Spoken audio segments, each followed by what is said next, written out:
جی بالکل، اپنے مختصر خطاب میں صدر ٹرمپ کا یہی کہنا تھا کہ امریکہ نے جنگ جیت لی ہے اور ایران نے اپنے اہداف جو حاصل کر لیے ہیں، اور صدر ٹرمپ نے یہ بھی کہا کہ امریکی فوجوں کی جلد واپسی شروع ہو جائے گی، مگر مرحلہ وار واپسی ہوگی۔ تاہم ہم جنگ کو طول نہیں دینا چاہتے اور جواب بھی دینے کے لیے تیار ہیں۔ اب دیکھنا یہ ہے کہ ایران کی طرف سے اس کا کیا جواب آتا ہے۔ جیسا کہ آپ دیکھ رہے ہیں کہ ایران نے بھی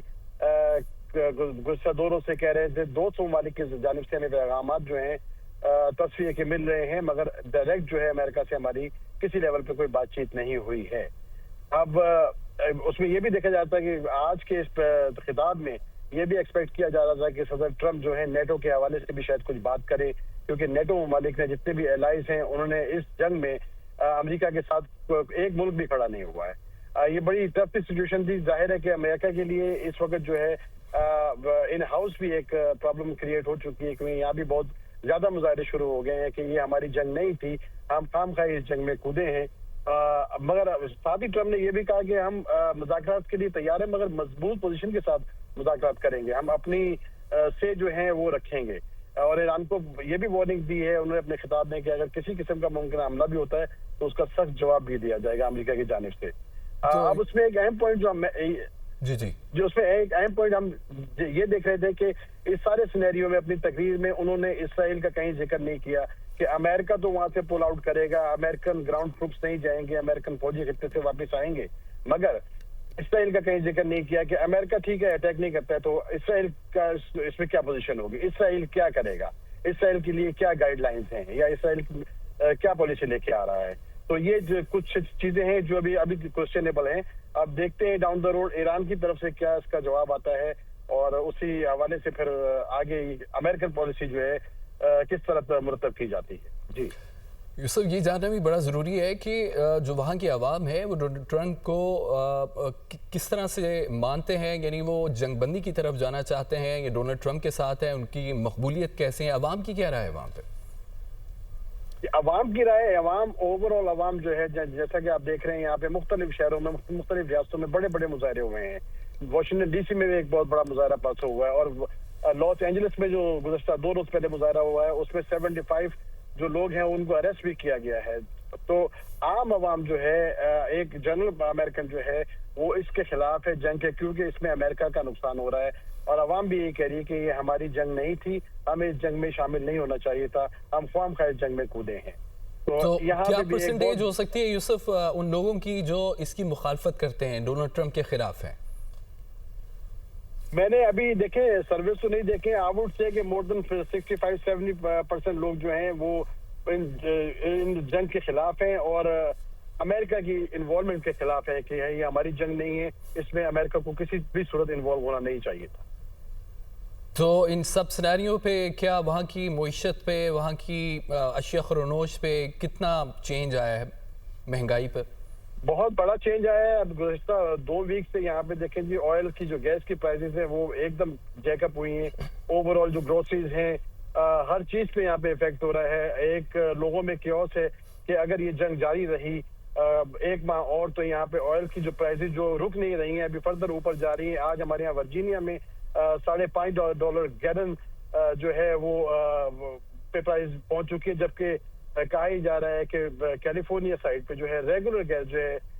$9 گیلن تک پہنچ چکی ہے۔ تو یہ ایک بہت بڑا سوالیہ نشان ہے کہ اگر یہ جنگ جاری رہے گی تو امریکہ کی معیشت کا کیا حل ہوگا، یہاں پہ لوگ کس طرح سروائیو کریں گے، اور آگے نومبر میں جو مڈ ٹرم الیکشن بھی آنے والے ہیں اس صدر ٹرمپ اس سے بھی یہاں سے پل آؤٹ کرنا چاہ رہے ہیں کہ ان کی پارٹی کو ایک بہت بڑا لاس ہو سکتا ہے، اور جو کہ ڈیمیج آلریڈی ہو گیا ہے ان کے لیے، اور ان کو یہ بھی خطرہ ہے کہ آئندہ انتخابات میں ان کی پارٹی بہت بری طرح شکست کھائے گی۔ جو اپوزیشن یوسف اس وقت ڈونلڈ ٹرمپ کی ہے، اپوزیشن تو بہت سٹرونگ ہو چکی ہوگی، یعنی جتنی عوام ہے وہ بھی ان کے خلاف ہے، اپوزیشن کو یہ تو ایج ہوگا؟ جی اپوزیشن دیکھیں بہت سخت ہے۔ اب امریکہ کا لانگسٹ جو ہے گورنمنٹ شٹ ڈاؤن، جو بھی پارشل شٹ ڈاؤن چل رہا ہے، اب department of homeland security کے لیے جو اپوزیشن جو ہے فنڈ ریلیز نہیں کر رہی ہے۔ آج غالباً انہوں نے اوکے کیا ہے کہ department of homeland security جو کہ تمام ایئرپورٹس کی سیکورٹی کو سنبھالتے ہیں، ان کو کم از کم فنڈز ریلیز کیے جائیں گے تاکہ ان کی تنخواہوں پر اثر نہ پڑے، کیونکہ بہت سے لوگ جو ہے ایئرپورٹ سیکیورٹیز کے جو ہے وہ سک کال کر کے بیکاز ان کو تنخواہ نہیں مل رہی، وہ سک کال کر کے گھر پہ بیٹھ گئے۔ اب اس کی جگہ آئس کو انہوں نے مختلف ایئرپورٹ پہ پوسٹ کیا گیا ہے۔ اب یہ بھی ایک بڑا سینیریو بن گیا ہے یہاں پہ، کیونکہ اپوزیشن اتنی سخت ہو چکی، کسی بل کو پاس کرنے کے موڈ میں نہیں ہے۔ صرف ڈی ایچ ایس کے بل کو انہوں نے اوکے کیا ہے آج، اب ان کی فنڈنگ دیکھتے ہیں کب سے شروع ہوتی ہے، مگر ایک کیوس ضرور ہے امریکہ میں بھی۔ کیوس ضرور ہے۔ یوسف، ہمارے ناظرین کو یہ بھی بتائیے کہ وہاں روزمرہ کی جو چیزیں ہیں، یعنی جو سکولنگ ہے، جو یونیورسٹیز ہیں، جو تعلیم ہے، ان کے نظام اور خاص طور پہ جو دفاتر ہیں، وہ نارمل ڈیلی روٹین کے مطابق چل رہے ہیں یا پھر گہما گہمی دیکھتے ہیں آپ؟ نہیں، بالکل یہاں پہ دیکھیں بڑے بڑے ثانیات ہو جاتے ہیں، مگر امریکہ کی جو لائف ہے، امریکہ کے جو بزنس ہے، امریکہ کے آفیسز ہیں، اسکول، کالجز، یونیورسٹی، وہ روٹین کے مطابق چل رہی ہوتی ہے۔ اگر مظاہرے بھی ہو رہے ہوتے ہیں تو یہاں پہ کوئی چیز بند نہیں ہوتی، کوئی اسٹریٹ بند نہیں ہوتی۔ جہاں پہ جس ایریا میں مظاہرہ ہوگا صرف وہی ایریا کارڈن آف کیا جائے گا، اس کے علاوہ معمولات زندگی جو ہے معمول کے مطابق چل رہے ہوتے ہیں۔ ٹھیک ہے، مہنگائی بھی ہے، لوگوں کو پریشانی بھی ہے، مگر لوگ اس طرح آ کے جلاؤ گھیراؤ یا پتھراؤ کرنے کبھی نہیں کرتے اور پرامن احتجاج کرتے ہیں امریکہ میں۔ ہم بڑے سے بڑے احتجاج ہم نے یہاں پہ دیکھے ہیں، پر کبھی آپ نے یہ نہیں سنا ہوگا کہ بسیں جلا دی، بلڈنگیں جلا دی، لوگ مرڈر ہو گئے۔ یہ کبھی کچھ نہیں ہوتا یہاں پہ، ایک بڑی دیکھی سیولائزڈ قوم کی طرح یہ لوگ اپنا مظاہرہ کرتے ہیں، اور اس کے علاوہ جو ہے مار دھاڑ سے بھرپور مظاہرے نہیں ہوتے یہاں پہ۔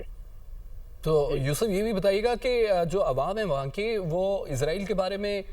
کیا احساسات رکھتے ہیں؟ یعنی کیا ان کو ایسا لگتا ہے کہ یہ جنگ ان کی نہیں ہے؟ دیکھیں، میجورٹی لوگ تو یہ کہتے ہیں کہ ہماری وار نہیں تھی، ہماری جنگ نہیں تھی، امریکہ کو اس جنگ میں اور اس پہ یہ بھی ہے کہ دیکھیں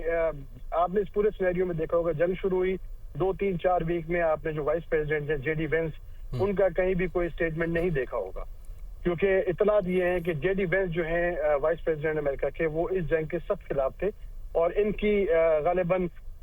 بحث بھی ہوئی ہے اس بارے میں کہ جنگ پہ ٹروپس کو بھیجا جائے گا، ہمیں امریکہ کو انوالو ہونا پڑے گا۔ وہ اس چیز کے سخت خلاف تھے۔ اب آپ نے دیکھا کہ جب یہ بات چیت کی بات شروع ہوئی تو انہوں نے جے ڈی وینس کا انعام دیا کہ جے ڈی وینس جو ہے ٹیم کو لیڈ کریں گے، وہ پاکستان جائیں گے، وہ اس نیگوسیشن سیشن کو ہے آگے بڑھائیں گے۔ اس پہ جے ڈی وینس کے علاوہ اور بھی ان کی پارٹی کے بھی بہت سے لوگ جو ہیں وہ اس کے خلاف ہیں اور تھے، اور عوام بھی ظاہر ہے کہ اس جنگ کے خلاف ہی ہے امریکہ میں۔ عوام نہیں چاہتی کہ امریکہ جو ہے افغانستان کی طرح ایک لمبے عرصے کے لیے دوبارہ مڈل ایسٹ میں جو ہے جنگ میں پھنس جائے،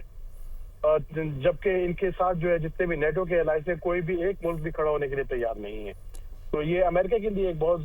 پرابلمٹک سچویشن کریٹ ہو گئی ہے، جو کہ انہوں نے اسرائیل کی جنگ میں کود کر اور امریکہ کو انوالو کر ایک اپنے ملک میں ہی ایک پرابلم کریٹ کر لی ہے۔ تو یہ بھی بتائیں یوسف کہ مڈ ٹرم الیکشنز قریب ہیں، اور اس پارٹی کی پوزیشن کیا دیکھتے ہیں ڈونلڈ ٹرمپ کی؟ ڈونلڈ ٹرمپ کی پوزیشن جو ہے مختلف سروس میں ڈے بائی ڈے جو ہے وہ نیچے آ رہے ہیں، اور اب لگتا نہیں ہے کہ ڈونلڈ ٹرمپ تو ابھی بھی نعرے بہت لگا رہے ہیں کہ یہ اس دفعہ جو ہے دوبارہ سویپ کریں گے، مگر جو سچویشن پیدا ہو چکی ہے اس میں لگتا نہیں ہے کہ آئندہ آنے والے الیکشنز میں مڈ ٹرم میں نومبر میں جو کہ ہوں گے اسی سال، کہ ان کی میجورٹی رہے گی سینٹ میں اور کانگریس میں۔ ان کی امید دیکھی جا رہی ہے کہ سویپ ہو جائیں گے، ڈیموکریٹک پارٹی کو لیڈ ہوگی دونوں ایوانوں میں۔